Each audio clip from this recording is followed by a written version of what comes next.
So how do you turn this into this? With crazy people, obviously. I'm Noah, author, GM, and Atlantis hater, and this is Lemuria. It was a hypothetical continent first proposed by Philip Schlater in 1864 to answer a very simple question.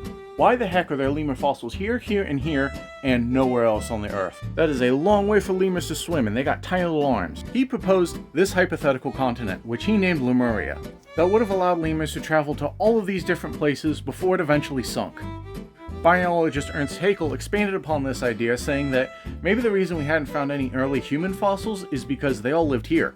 Now eventually we would discover the mechanisms of plate tectonics, find some early human fossils, and Lemuria ceased to be a credible idea.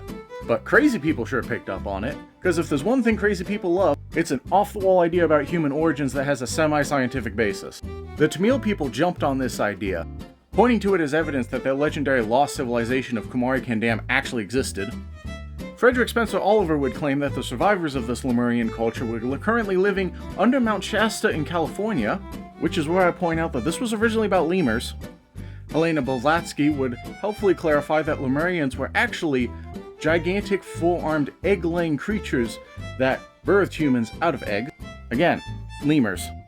And after Guy Warren Ballard had all of this confirmed for him by the immortal occultist Count Saint Germain, there are now multiple religious groups that make yearly pilgrimages to Mount Shasta in hopes of seeing some Lemurians. All because an old dude was thinking about lemur bones.